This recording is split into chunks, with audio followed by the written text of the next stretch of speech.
শুভ সন্ধ্যা বন্ধুরা, আশা করছি সবাই ভালো আছেন। প্রতিদিনই সন্ধ্যাবেলায় মা কিছু না কিছু তৈরি করে, তা আজ হঠাৎ আমার মনে হলো আমি কিছু একটা তৈরি করি। যেমন কথা তেমন কাজ, তৈরি করতে বসে গেলাম ঘরোয়া পাস্তার জন্য যা যা উপকরণ লাগে আমি এখানে সবগুলোই নিয়েছি। আপনারা ভিডিওটির সাথে থাকুন এবং ভিডিওটি উপভোগ করুন। এখানে দেখতেই পাচ্ছেন আমি এখানে গরম জল বসিয়েছি, গরম জলের মধ্যে পাস্তাগুলো দিয়েছি এবং তাতে পরিমাণ মতো লবণ দিতে হবে যাতে পাস্তাটা ভালোভাবে সিদ্ধ হয়, এবং তাতে একটু সাদা তেল দিয়েছি।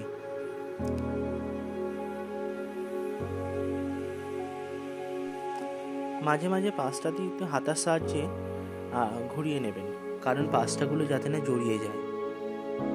পাশেই আমি একটি ননস্টিক কড়াইয়ের মধ্যে সাদা তেলে গরমের পর আলু দিয়েছি। শীতের দিনে যেহেতু সবজি বাড়িতে সবার অ্যাভেলেবেল থাকে, সেই জন্য আপনি এখানে অনেক রকম সবজি ব্যবহার করতে পারেন। আমি দিয়েছি গাজর কুচি দিয়েছি, বিনস কড়াই দিয়েছি এবং পেঁয়াজ কলিও অ্যাড করেছি যেহেতু বাড়িতে ছিল, এবং মটরশুঁটিও দিলাম। দিয়ে একসাথে ভালো করে নাড়িয়ে নিয়ে এবং এই ননস্টিকটাকে একটু ঢাকা দিতে হবে যাতে সিদ্ধটা হয়।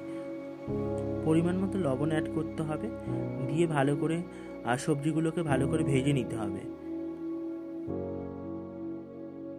সবজিগুলো হালকা ভাজা হয়ে গেলে শেষের দিকে একটু ক্যাপসিকাম অ্যাড করে নিলাম, কারণ ক্যাপসিকাম দ্রুত সিদ্ধ হয়ে যায়, সেই কারণে শেষের দিকে অ্যাড করলাম। সবজিগুলো ভাজার পরে তুলে নেওয়ার পরে ওই প্যানের মধ্যেই আমি দুটো ডিমকে ভালো করে নুন দিয়ে ভেজে নিলাম, ভেজে ঝুরঝুরে করে নিলাম। আর এই ডিমটি আপনি অ্যাড করতে চাইলে করতে পারেন, আপনারা নাও করতে পারেন। আমার এক্ষেত্রে ভালো লেগেছে, আমি সেই কারণে অ্যাড করলাম। আর ওই তেলের মধ্যে আমি দিয়ে দিলাম একটু পেঁয়াজ কুচি, সেখানে একটু টমেটো অ্যাড করে দিলাম। আর পেঁয়াজ কুচি টমেটো ভালো করে নেড়ে নিতে হবে, তার মধ্যে পরিমাণ মতো লবণ দেবেন। পরিমাণ মতো আমি লবণ দিয়ে ভালো করে নেড়ে চেড়ে নিয়ে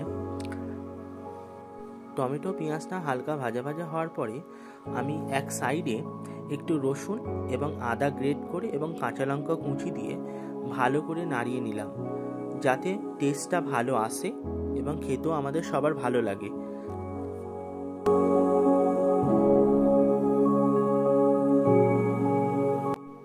হালকা করে ভাজা ভাজা হয়ে যাওয়ার পর ওখানে একটু আমি কিষান কেচাপ, টমেটো কেচাপ, আর সাথে একটু আরও অনেক রকমের কেচাপ অ্যাড করতে হবে।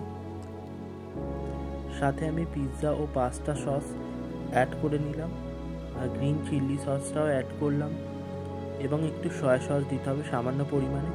দিয়ে ভালো করে সবগুলো একসাথে মিক্স করে নিতে হবে, একটু ভাজা ভাজা করে নিতে হবে।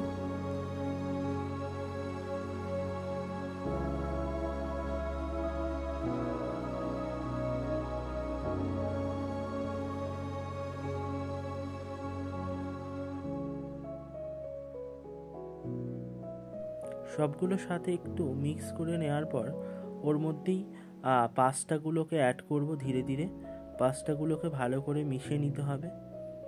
পাস্তাগুলো অল্প অল্প করে মিক্স করবেন যাতে সবগুলোর গায়ে একটু মশলাগুলো লাগে, সেই জন্য খেতেও এবং টেস্টটা দেখতে। আমি এখানে লেবু অ্যাড করেছিলাম, আপনারা চাইলে অ্যাড করতে পারেন, না করতে অপশনাল। মশলার সাথে পাস্তাগুলো যাতে মিশে যায় সেদিকে খেয়াল রাখতে হবে, এবং শেষের দিকে সমস্ত সবজি এবং যে ভাজা ডিমটা ছিল সেটা মিশিয়ে নিতে হবে। মিশিয়ে নিয়ে ভালো করে নাড়িয়ে চাড়িয়ে নেওয়ার পরে কিছুক্ষণ ঢাকা দিয়ে রাখতে হবে। হালকা জলও দিতে পারেন চাইলে, আমি এক্ষেত্রে ব্যবহার করিনি। আপনারা চাইলে একটু হালকা করে জল দিয়ে সিদ্ধ করতে পারেন, সেক্ষেত্রেও টেস্টটা ভালো আসে। পাস্তায় সাধারণত একটু বেশি পরিমাণে সসের ব্যবহার হয়, আমার সসটা কম মনে হচ্ছিল বলে একটু বেশি করে ব্যবহার করলাম। এখানে একটু গোলমরিচও অ্যাড করতে পারেন, আমাদের বাড়ির কেউ ঝাল খায় না বলে আমি অ্যাড করিনি। আপনারা এই পদ্ধতিতে করে খেতে পারেন, ভালো লাগবে।